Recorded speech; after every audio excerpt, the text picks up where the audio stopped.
आज के इस विश्लेषण में हम एक ऐसी कहानी की गहराई में उतरने वाले हैं जो सुकून की तलाश से शुरू होकर एक अकल्पनीय खौफ पर खत्म होती है। द लेजेंड ऑफ काल त्रिगोरी। ये नाम ही अपने आप में एक खौफनाक सच्चाई की तरफ इशारा करता है जो दशकों से दबी हुई थी। ये सिर्फ कोई आम कहानी नहीं है दोस्तों, बल्कि घटनाओं का एक ऐसा खौफनाक सिलसिला है जो किसी की भी रूह कंपा दे। तो चलिए, बिना वक्त बर्बाद किए इस रहस्य के पन्नों को एक एक करके पलटते हैं। त्रिगोरी छूना मत। ये गुड़िया आत्माओं को आकर्षित करती है। बस एक फटी हुई किताब का पन्ना एक रहस्यमयी गुड़िया के ठीक नीचे रखा हुआ, और उस पर लिखी ये रोंगटे खड़े कर देने वाली चेतावनी। यही वो बिंदु है जहां से ये पूरा किस्सा शुरू होता है।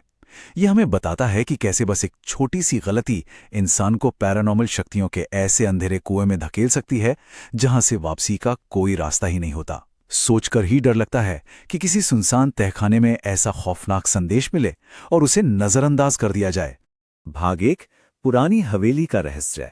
देखिए, हर भयानक घटना की शुरुआत अक्सर बहुत ही साधारण तरीके से होती है। इस कहानी की शुरुआत होती है मुंबई की थका देने वाली उस तेज रफ्तार जिंदगी से दूर जाने की ख्वाहिश से। दोनों ही लेखक थे, रेहान और नेहा। उन्हें महाराष्ट्र के एक छोटे से गांव में एक ऐतिहासिक हवेली मिल गई, वो भी बिल्कुल कौड़ियों के दाम। हवेली के पूर्व मालिक की मौत हो चुकी थी, इसलिए वो काफी समय से खाली पड़ी थी। बाहर से देखने में ये एक परफेक्ट और शांत जगह लग रही थी, लेकिन असल पेंच तो यहीं था। ये खाली गलियारे और सस्ते दाम अपने अंदर एक बेहद गहरा और काला अतीत छिपाए हुए थे। कहते हैं ना, जो चीजें बहुत आसानी से मिल जाती हैं उनकी असली कीमत कुछ और ही होती है। और वो जो तथाकथित शांति थी ना, वो बहुत जल्द भंग हो गई। हवेली के बेसमेंट से आने वाली एक अजीब सी आवाज ने इस खौफनाक रहस्य का दरवाजा खोल दिया। बेसमेंट में एक जंग लगा हुआ भारी भरकम संदूक था जिस पर एक बड़ा सा ताला जड़ा था। लेकिन सबसे ज्यादा डराने वाली बात यह थी कि वहां रखी एक रॉकिंग चेयर बिना किसी के बैठे अपने आप हिल रही थी और बार बार उस संदूक से टकरा रही थी। ऐसा लग रहा था मानो वो इशारा कर रही हो कि संदूक के अंदर कुछ है जो बाहर आने के लिए बेताब है। और जब वो ताला तोड़ा गया तो अंदर से एक ठंडी हवा का झोंका आया और मिली लाल कपड़े में लिपटी हुई एक गुड़िया। भाग 2, लाल कपड़े वाली गुड़िया। उस साफ साफ लिखी चेतावनी को नजरअंदाज करके जैसे ही उस गुड़िया से वो लाल कपड़ा हटाया गया, समझ लीजिए तबाही का सीधा दरवाजा खुल गया। गुड़िया की सफेद आंखें और काला शरीर सामने आया, और फिर शुरू हुआ असली खौफ का तांडव। अचानक घर की लाइट्स का झपकना और बल्बों का एक साथ धमाके से फट जाना, घर के ठीक बाहर एक काली बिल्ली का बेरहमी से मारा जाना, रात के सन्नाटे में दर्द से तड़पती हुई अनजान चीखें सुनाई देना, अंधेरे में मरे हुए लोगों के खौफनाक चेहरों का अचानक से सामने आना, और वो बेसमेंट वाली रॉकिंग चेयर जो अब लगातार अपने आप हिलती ही रहती थी। इन अप्राकृतिक घटनाओं ने इतनी तेजी से असर किया कि दिमागी संतुलन ही बिगड़ने लगा। ये कोई धीरे धीरे होने वाला असर नहीं था, बल्कि एक जोरदार झटके में हावी होने वाला खौफ था। भाग 3, काल त्रिगोरी का 100 साला श्राप। जब खौफ अपनी चरम सीमा को भी पार कर गया तो जवाब ढूंढने की बेचैनी एक स्थानीय पंडित तक ले गई, और जब पंडित ने जो बताया वो सुनकर पैरों तले जमीन खिसक जाना लाजमी है। पता चला कि ये कोई आम श्राप नहीं है, बल्कि एक खगोलीय घटना से जुड़ा हुआ मामला है। चैत्र अमावस्या, चैत्र पूर्णिमा और वैसाखी अमावस्या। पंडित के अनुसार हर 100 साल में जब ये 3 विशिष्ट चंद्र घटनाएं अप्रैल के महीने में एक साथ घटित होती हैं तो एक बेहद विनाशकारी और काली शक्ति जाग उठती है। इसी पूरी अवधि को काल त्रिगोरी कहा जाता है। ये वो समय है जब ये काली शक्ति सब कुछ तबाह कर देने की क्षमता रखती है। और इस खतरे का पैमाना क्या था? संख्या सुनेंगे तो दहल जाएंगे। 500। जी हां, ठीक 100 साल पहले इसी गांव में एक काले जादूगरनी ने उसी लाल कपड़े वाली गुड़िया का इस्तेमाल करके इस काल त्रिगोरी को जगाया था। और नतीजा, एक ही रात में पूरे गांव के 500 लोग बेरहमी से मारे गए थे। ये खौफनाक आंकड़ा ही इस बात का सबूत है कि हवेली में रहने वाले लोग अनजाने में ही सही, लेकिन कितनी बड़ी और खतरनाक शक्ति से टकरा गए थे। अब जाहिर है, इस महाविनाशकारी शक्ति से लड़ने के लिए कोई साधारण पूजा या मंत्र तो काम आने वाले नहीं थे। घर के शुद्धिकरण या जिसे एग्जॉर्सिज्म कहते हैं, उसकी तैयारी ही अपने आप में बेहद खौफनाक थी। इसके लिए इंसानी खोपड़ी, मरे हुए जानवर और सुरक्षा के लिए 2 काली बिल्लियों की जरूरत थी। इन बिल्लियों का काम उस नकारात्मक और काली ऊर्जा को सोखना था ताकि इंसानों की जान बचाई जा सके। सच कहूं तो ये पूरी प्रक्रिया ही इतनी डरावनी है जो ये साफ कर देती है कि सामने खड़ी बुरी शक्ति असल में कितनी ताकतवर और जानलेवा थी। भाग 4 खौफनाक रात और तबाही।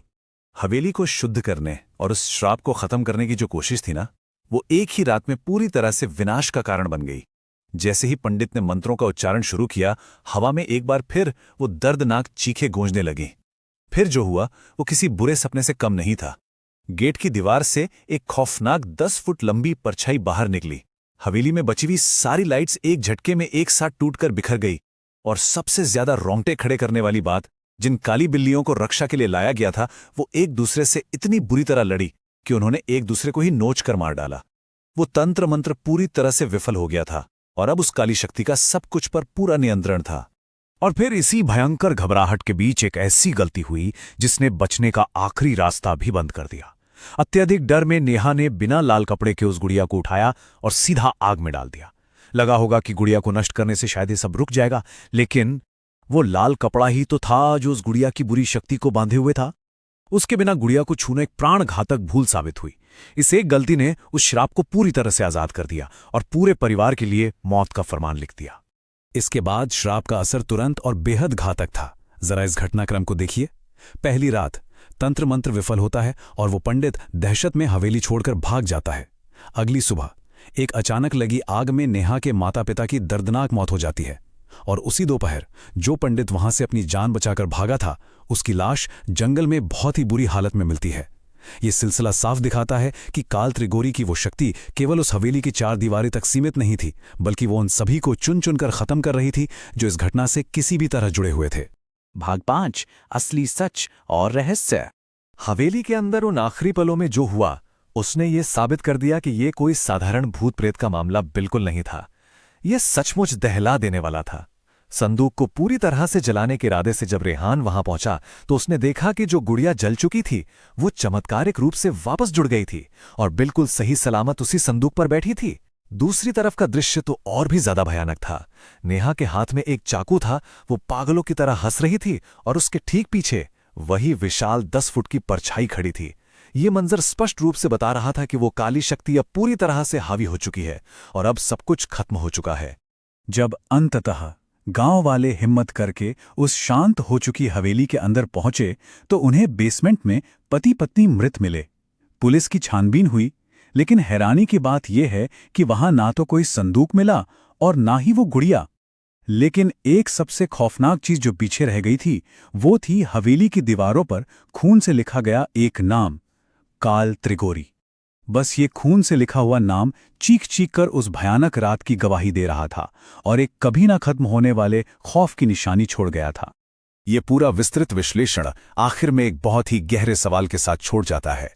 क्या काल त्रिगोरी का ये रहस्य केवल एक मनगढ़ंत कहानी है या फिर एक खौफनाक सच जो लोग लोक कथाओं को सिर्फ एक भ्रम मानते हैं? उन्हें भी ये घटनाएं सोचने पर मजबूर कर देती हैं कि क्या कुछ प्राचीन श्राप वाकई में अपने जागने के समय का इंतजार कर रहे हैं? क्या ऐसी अंधकारमयी शक्तियां सच में हमारे इर्द गिर्द मौजूद हो सकती हैं जो सिर्फ हमारी एक छोटी सी गलती के इंतजार में बैठी हैं? और ये कहानियां आज भी कितनी प्रासंगिक हैं और हमें कितना प्रभावित करती हैं, इसका सबसे बड़ा प्रमाण ये है कि काल त्रिगोरी की ये रोंगटे खड़े कर देने वाली लोक कथा एक नई रिलीज हुई हॉरर फिल्म का मुख्य आधार है जो इस वक्त सिनेमाघरों में है। ये बात साबित करती है कि चाहे ये सच हो या सिर्फ एक किंवदंती, इसका खौफ आज भी जहन में बिल्कुल ताज़ा है। इस पूरे विश्लेषण से एक बात तो साफ है कि कुछ रहस्य ऐसे होते हैं जिन्हें अगर ना ही छेड़ा जाए तो ही बेहतर है। तो क्या कोई अब भी किसी फटी हुई किताब में लिखी चेतावनी को नजरअंदाज करने की हिम्मत करेगा?